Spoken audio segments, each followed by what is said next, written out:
Hi, I'm Margaret Martin. Welcome back to Lesson 6. Today we're going to cover practicing safe yoga. So,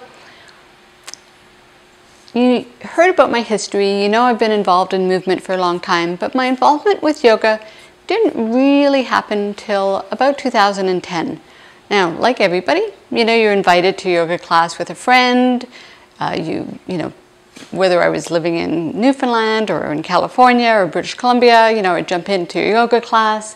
And that was really the essential of my involvement. And boy, oh boy, there was as many different, styles of yoga as there were styles of yoga teachers.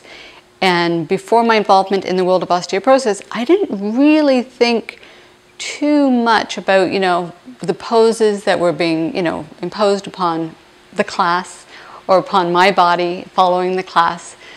But once I started looking at the yoga classes in regards to people with osteoporosis or low bone density, my life changed. I decided then and there, in 2011, I needed to become a yoga instructor. I needed to understand, what are yoga teachers learning? And, how much knowledge of anatomy and physiology, and how much are they being educated about osteoporosis? And I was very disappointed to find out, most of my classmates were falling asleep during the little bit of anatomy that we did have.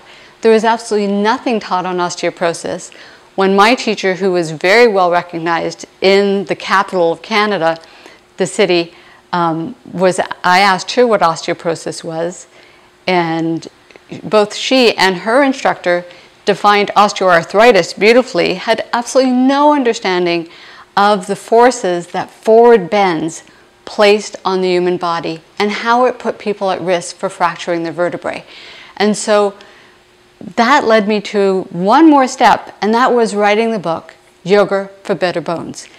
And my Yoga for Better Bones is really, and which is why I can't share everything I've written in a book in a 2-minute lesson today.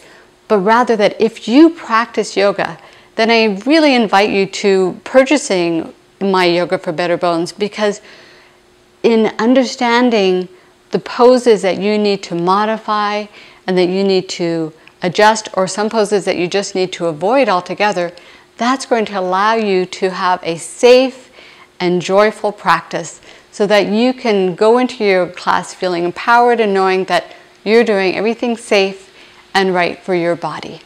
So thanks for tuning in, and I look forward to seeing you on day 7.